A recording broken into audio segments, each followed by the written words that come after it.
নমস্কার, সুপ্রভাত। আমি বিশ্বজিৎ। আপনারা দেখছেন নিউজ 18 ডিজিটাল। আর নিউজ 18 ডিজিটাল এই মুহূর্তে আবহাওয়ার সংবাদ নিয়ে আমি আপনাদের সামনে একটু কলকাতার ময়দানের ছবি দেখাবো। কেমন আছে কলকাতার ময়দান, কলকাতার ময়দানে কি অ্যাক্টিভিটিস, একটু আপনাদের ছবি দেখাই। আবহাওয়া বলছে আজ শীতের মনোরম আবহাওয়া, শীতের আমেজ রয়েছে।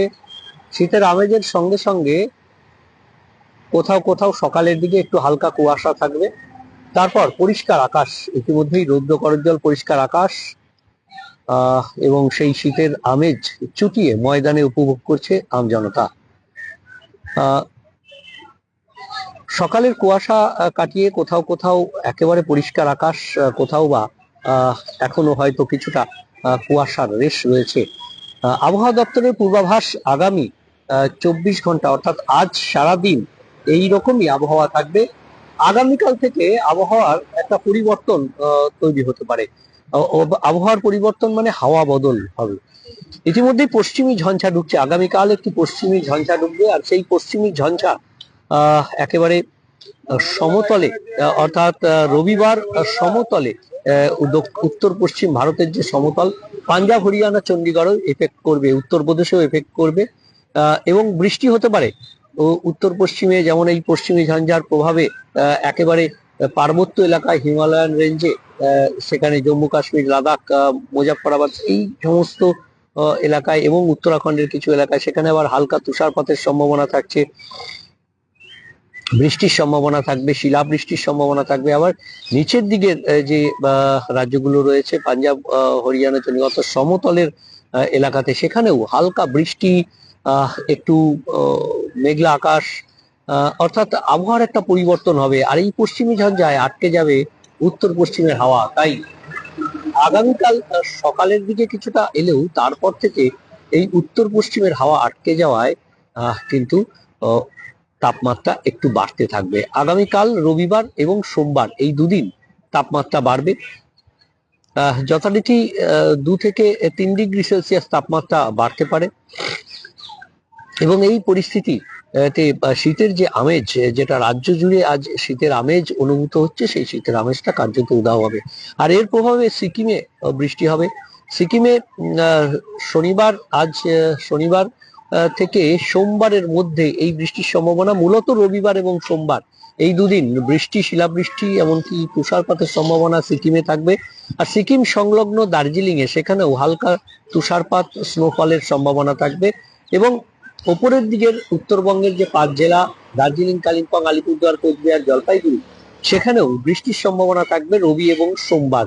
যদিও আজ থেকেই দার্জিলিং এবং কালিম্পং এর পার্বত্য উঁচু এলাকায় সেখানে বৃষ্টি, হালকা বৃষ্টি শুরু হয়ে যেতে পারে। এবং যে নিচের দিকের জেলা অর্থাৎ আলিপুরদুয়ার, কোচবিহার, জলপাইগুড়ি, সেখানে রবিবার, সোমবার এই দুদিনের মধ্যে বৃষ্টির সম্ভাবনা থাকবে।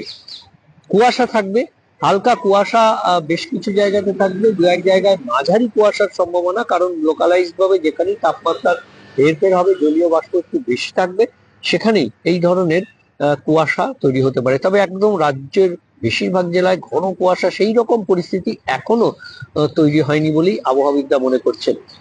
তবে এই তাপমাত্রা যে বাড়বে, সেই তাপমাত্রা বাড়বে, তারপর কি হবে না, আগামী সপ্তাহে আবার এই শীতের আমেজ ফিরে আসবে। মঙ্গলবারের পর থেকে ধীরে ধীরে নামবে পারদ, আর তারপরই এই তাপমাত্রা, অর্থাৎ এই শীতের আমেজ ফিরে আসার সম্ভাবনা।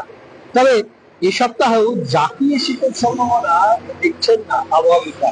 তবে আগামী সপ্তাহের একেবারে সপ্তাহের শেষ দিকে, সপ্তাহান্তে, সেখানে তাপমাত্রা বেশ কিছুটা নেমে যেতে পারে। অর্থাৎ আগামী সপ্তাহে দক্ষিণবঙ্গে, কলকাতা সহ দক্ষিণবঙ্গের জেলাগুলিতে, বিশেষ করে পশ্চিমের জেলাগুলিতে তাপমাত্রা অনেকটাই নেমে যেতে পারে।